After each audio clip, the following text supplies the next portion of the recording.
While other games in the LEGO franchise have had sequels, none of them reach the level of LEGO Harry Potter Years 5 to 7.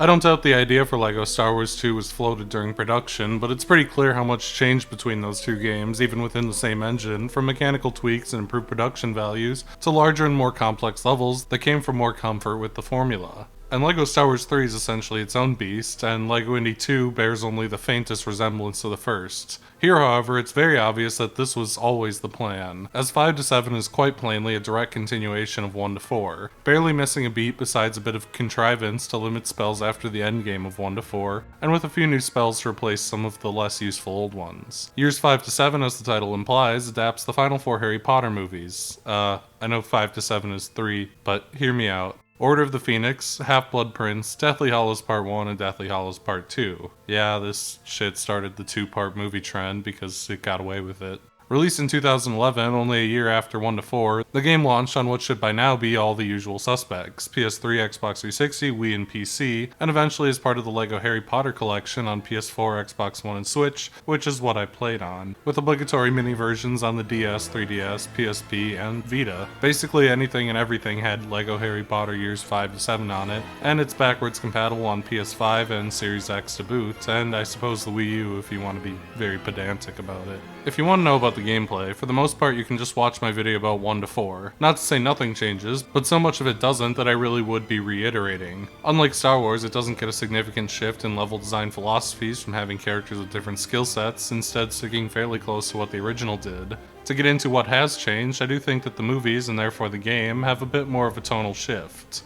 The movies are darker, drearier, and less whimsical, which lends itself a little more to action than before, which, while not as charming in the exploratory puzzle box way the first was, is enjoyable in its own right. To this end, dueling has been added to the game to give the action scenes a bit more of a mechanic, and is in its own way the first combat mechanic we've seen in LEGO. It's a rather simple system. When the opponent launches a spell, you launch the same kind back to cause a clash and hurt them, while cowering behind your overpowered shield you can summon at any time. It's basically a slow-paced game of Simon Says, but it does add a nice little amount of thought to the combat as you shuffle through spells while weaving around an opponent's attacks, even if it is rather repetitive as a minigame. Hogwarts, which hard carried the last game, has taken a bit of a hit here. Many of its side areas have been scrapped as they no longer serve a purpose, with areas that formerly led to places like bathrooms being blocked off arbitrarily, as much of the castle is unchanged. There are a few new areas as well, such as the Hogsmeade Path and Hogsmeade itself, a small London area, but the world still does feel a little bit smaller than before.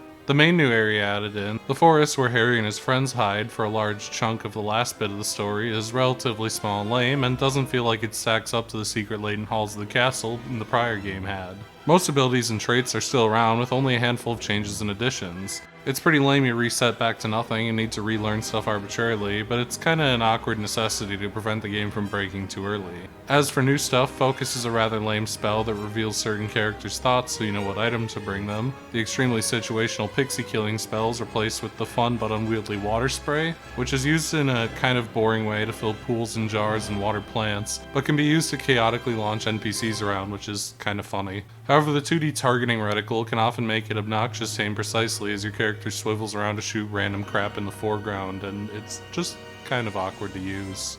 Ron gets its Illuminator, which can take light from lamps to be moved elsewhere, sort of like a very awkward key, but he moves very slowly while using it and takes so long to pull out his PlayStation Move controller that you never enjoy whipping it out. Hermione, on the other hand, gets a magic bag that can be used in certain spots to take out or store large objects. It's also a glorified key with very little interesting use. Arthur Weasley can repair broken mechanical objects in the same way that LEGO Indy had. Any Weasley can use Weasley boxes to get fireworks to blow up certain objects, or get LEGO Batman magnet shoes to walk up walls. Spectre Specs are used to find invisible objects, which hides a lot of secrets in the castle, and Apparition takes you point to point via teleportation. Outside of the funny water spray, most of these are kinda Nothing here really has interesting uses or changes the game in any big way. Most of them are glorified keys. While the structure of slowly unlocking them all again makes it kind of exciting to learn a new spell regardless. The presentation of LEGO Harry Potter Years 5 to 7 also doesn't change much from its predecessor, unsurprisingly. Everything I said about the prior game is largely unchanged, with very minor exceptions. An area here or there is replaced with ones of basically equal caliber. The levels tend to be a little bit larger and more elaborate, but not to an extent that it completely changes the game. The new very small vehicle segments on broomsticks are kind of elaborate and neat, but the only largely noticeable change is one that the movies equally were guilty of. This game is moderately color graded to be darker than the prior, which, while probably not an intentional joke around the visual state of the movies, is kind of funny in pointing out how ugly they are, because this game has just become uglier with them. Despite that, the game looks good as the last at least, but crucially it's not an improvement, it's more of the same, and that can also go for the music as well.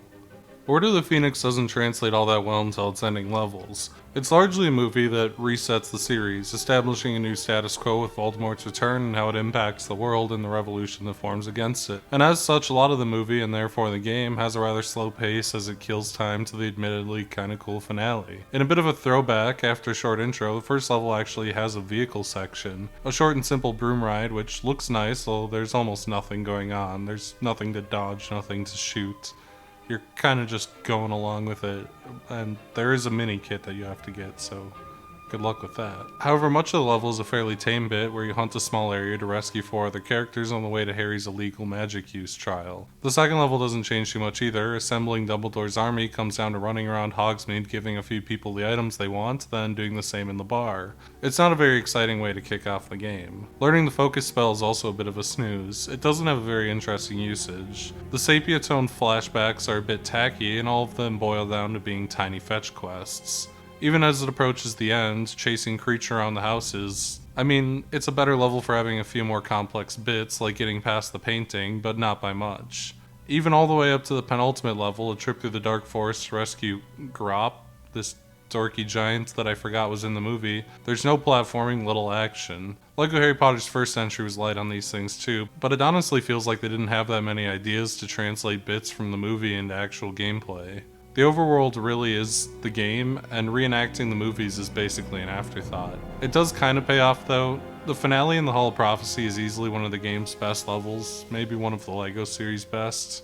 Running from the collapsing shelves isn't difficult, but it's got a cool set piece thing going on, and there's some shootouts with the Death Eaters, and a duel and a battle against Voldemort and a giant fire snake, which has a few neat mechanics, like using the water to put out the flames that the snake leaves behind, deflecting Voldemort's projectiles with the shields. It doesn't wholesale make up for a fairly dull start, but it itself is strong enough to give some hope that years 5 to 7 can kind of salvage this set of movies at least, or at least that there's some ideas that are still functioning in this game and can kind of carry it. Despite a majority of the status quo being re-established, the Half-Blood Prince really isn't too far off from Order of the Phoenix either.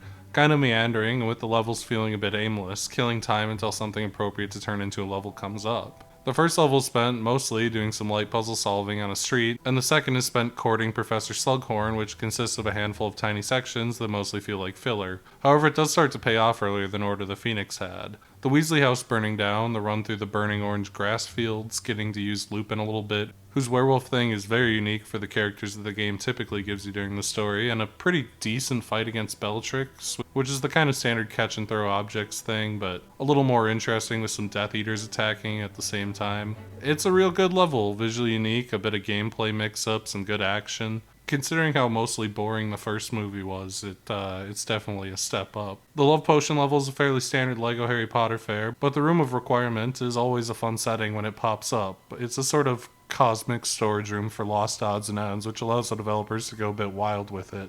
Aragog's funeral is a bit uneventful, but as with the prior movie, the finale is another really cool and creative one. The cave that holds Voldemort's locket has this mystical, crystally look that sets it apart from anything else, and while one player gets the short end of the stick in the climax where Dumbledore drinks poison, the other player gets to blast away a huge horde of ghouls. It's cool to see so many, satisfying to blast into the pile and watch them explode, and really different from pretty much every other action set piece in the Harry Potter games, akin to one of the LEGO Star Wars 3 gigantic set piece levels that they loved to throw in that game.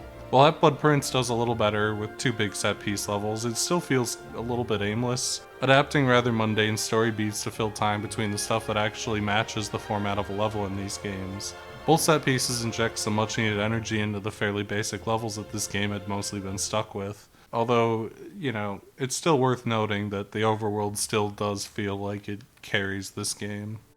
The Deathly Hallows being divided into 2 parts doesn't bode well for its chances of having a bunch of tight and interesting levels, however it actually comes together pretty well. Deathly Hallows Part 1 has one of the most creative levels so far tucked into it, if only visually, but largely it comes together quite well. The initial level, while slow to start, has its own little different broom section, a simple but neat little auto-scrolling shooter, and exploring the wedding while fighting off Death Eaters is off the bat made pretty neat by Ron and Hermione's new fleshlight and purse respectively, which is finally a good opening level somewhere in this Harry Potter series. The Ministry of Magic raid is a decent little level that ends in a fairly standard boss fight against Umbridge, which plays out mostly the same as Bellatrix's, but keeps up the energy of the game. And the third level in the graveyard ends in a really unique fight with a giant snake, which has a really weird, unique mechanic where you have to pick up objects in the environment and throw them down its throat to choke it out. It's neat and probably gave someone a fetish. The journey to retrieve Gryffindor's sword under the frozen lake brings back the swimming level thing from prior. It's not the best gimmick, but it's a respectable switch up and the section is fairly short. And this one also ends in a really weird boss fight where Ron needs to use a giant sword to fight off ghosts. It's really solid, it's high energy, it's a really good level. Everything in the Deathly Hallows just kind of keeps the energy up. A bulk of the next level covers the story of the Deathly Hallows, where the 3 brothers were gifted powerful items by the Grim Reaper. The Elder Wand to destroy golden bricks, the Invisibility Cloak, and the Resurrection Stone to control ghosts. All played out in a lengthy 2D section, with really unique storybook visuals that are a huge shift in production value for this game and look really cool even if the section is a bit too long and tedious. It's easily the most out there that any of these games have ever gotten visually. However, the gameplay, you're kind of just switching between these 3 characters who have one ability each over and over again. It definitely outstays its welcome.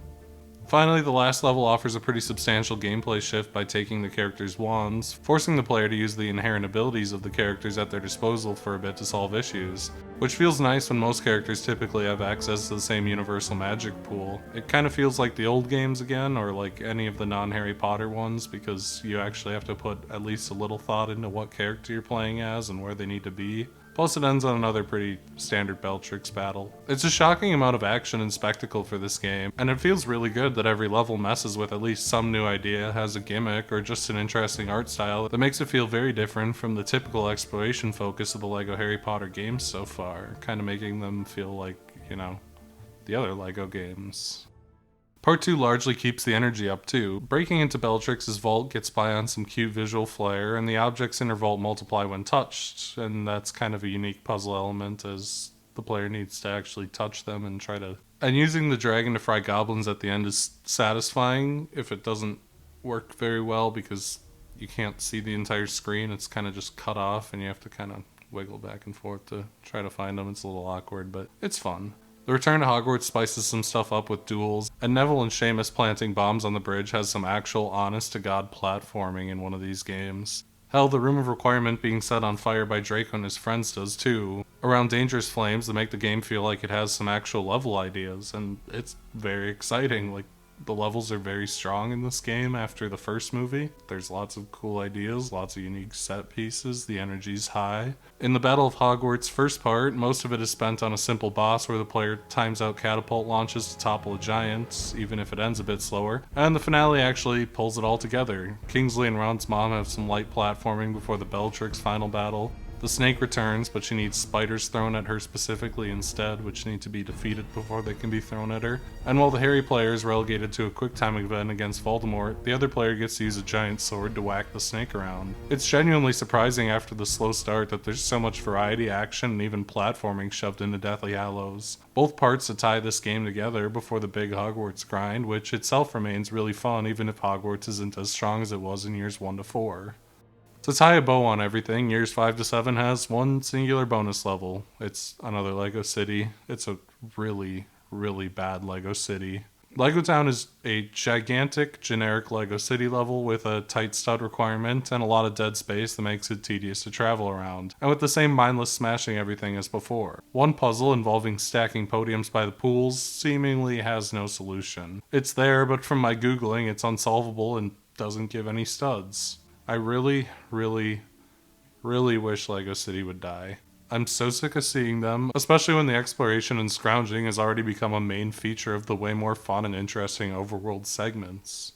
To talk about the movies quick, Order of the Phoenix isn't quite as bad as I anticipated. While it definitely falls into the young adult novel melodrama, especially at the end, a good majority of the movie falls into a mostly better Hogwarts story. David Yates takes over directing. He's made every Harry Potter movie since, including the Fantastic Beasts ones. Hasn't made much before or after, and he, kinda sucks. The movies are flat, gray, and dull, with only occasional moments where any spark comes through. I don't feel much guilt calling him an empty Warner Brothers yes man. That all said, Order of the Phoenix coasts by on its relatively fun first half. The Ministry of Magic refuses to admit Voldemort is back, and as revenge against Harry and Dumbledore take over Hogwarts and begin to impose harsh rules over it, under the eye of the comically Karen Mrs. Umbridge. There's some small blends of comedy mixed in during the Hogwarts takeover, with light music and a fun atmosphere as the students form their own rebellion and begin to teach themselves how to fight with magic, which the Ministry has outlawed, led by Harry like a way less interesting fight club. This movie's certainly not as creative or interesting as the others, especially on the visuals. Sirius's ability to speak through the fire goes from shifting coals and flames making a rough outline of his face to him being badly superimposed over the fire. The magic is to some extent gone, but like I said, the premise of the first 2/3 is pretty fun. The climax also kinda manages to work. It definitely gets melodramatic, a bit edgy and serious, and Harry and Voldemort's parting words when they stand on bad CGI backgrounds while Harry calls Voldemort a loveless incel loser like the Woody scene from Kingdom Hearts 3 it's very fucking embarrassing to say the least. But the Room of Prophecies, as well as Dumbledore and Voldemort's duel, which is probably the only creative fight scene that this series has ever had, are at the very least enough to hold your attention through the less well executed parts of the finale. It's overall an alright movie. It abandons the charm and whimsy that the series had, and it's definitely several steps in the wrong direction, but at least a handful of the elements in it are fun, and if the movie had a simpler finale that didn't rope Voldemort in, I may have liked it even more. It's just not the kind of movie I like, I think, for the most part. The Half-Blood Prince is odd. It's one hell of an ugly movie, buried in brutal CGI, post-processing, and bizarre, full-blown color grading that often looks like someone just layered a semi-transparent orange-brown filter on top of the entire movie, and that's before even touching on everything else going on. To start off, the Half-Blood Prince title is bizarre given how relatively minor it is. Harry finds a book with notes scribbled for his potions class and uses it to become an ace student, while also discovering some dark spells within. This does kind of tie into the larger story, with Harry getting close to Slughorn, who inadvertently gave Voldemort the secret to making Horcruxes, which are artifacts containing pieces of his soul that prevent him from dying. But both it and the fact that Snape is the edgy chuny known as the Half-Blood Prince are basically irrelevant to the story as a whole. A lot of this movie is also, the tonal shift is in full swing. Some of it works. The Death Eaters burning down the Weasley's house is a cool bit of action, and the visuals kinda come together here. But at other times, it's just full young adult dystopian fiction. The back half is just kind of unpleasant. Harry and Dumbledore hunting the Horcruxes isn't all that interesting. It's an overly long lore dump that leads into Dumbledore poisoning himself while Harry fights off zombies. It's a Death Eater raid on Hogwarts, it's a cheesy speech after Dumbledore dies. It's generic slop that all these young adult franchises mimic, and it's completely tedious to get through. It's not completely devoid of charm. There are parts I like, some even coming in the back half, especially Alan Rickman as Snape, who carries the entire ending. If you're older than like 15, Snape's allegiance to Dumbledore shouldn't really be in question, and he really sells the tragedy of having to kill Dumbledore to continue to enact his plan to defeat Voldemort. It's very tragic, and he pulls it off just so good. The first half is also a bit more in line with the other movies. Not to the same extent, but it works well enough. Harry getting a potion of super luck and chancing his way into the plot is simultaneously incredibly lazy but admittedly fun, and some of the slice of life stuff towards the beginning is decently nice too, even if the movie slides way too often into the serious shit and exposition dumps. It's so far removed from the movies I like, it's an entirely different ballpark, and one that only grabs me once or twice an hour. It just thoroughly and completely disinterests me, and I ultimately just end up getting lost by the series here, and the issues with this one are pretty inherent to the two-part finale as well. The Deathly Hallows movies are both pretty much dreadful, honestly.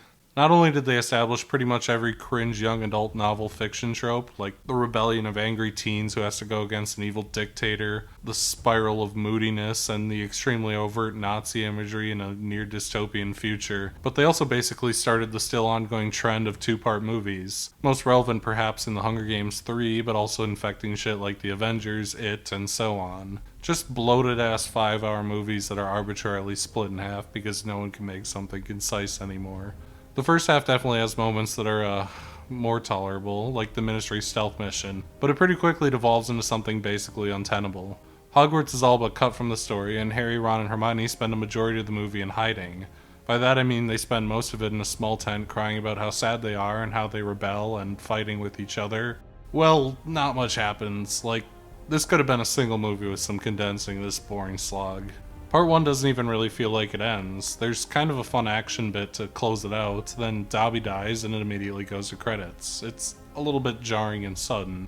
The movie's visuals are objectively worse than ever. Just disgusting, blown out, and color graded to shit. And perhaps the only interesting visual element in either movie is the animated storybook segment retelling the Deathly Hallows. Also kind of relevant, but holding a wedding when Wizard Hitler is trying to kill you because it might be fun and people need some fun right now is excruciatingly stupid. Part 2 kind of just spirals. With the exposition out of the way, it's just an exhausting slog of not very good fight scenes. For a setting where people could fill each other's lungs with rocks or explode each other's brains or make dragons out of fire, which actually happens in this movie's one cool scene, there sure is a lot of dudes shooting green or red lasers at each other. It's not One Piece. It's definitely not One Piece. Also, wasn't that guy white before? The ending is just maximum cheese with lots of power of love speeches and behold the rebellion and whatever. It's draining to deal with, and frankly I can't give a shit at this point. I just hate watching through this young adult novel slop. Really, this whole back half of the series have these issues to a worsening degree, dropping pretty much every element I like to transform into proto-Hunger Games. I just can't do it. LEGO Harry Potter Years 5 through 7 is predictably about on par with its direct prequel. The games are incredibly similar, perhaps even excessively so. This game tends to do a better job level to level, at least in the back half of this game, with slightly more to work with as far as making a set-piece action game goes, and with some new spells and mechanics like dueling to give it a little bit of an edge. But its version of Hogwarts and the extended overworld aren't nearly as strong in return, so I guess largely the dividing line on your preference will come down to which you value more. I personally lean a bit to the first for its stronger overworld and comfy vibes, which made that game very unique in the LEGO game pantheon, where this one is a bit more typical for the series, although it is decently strong at that. There's really not much to say beyond what I said the first time. It's a charming little game, the movies is based on not so much, and it still stands apart from the other games in the franchise for its unique focus on the overworld, even if that has been reduced from the prior game. It's cute and a fairly strong entry, even if I'm excited for something with a slightly different focus, so I guess we'll see how things pan out for Pirates of the Caribbean.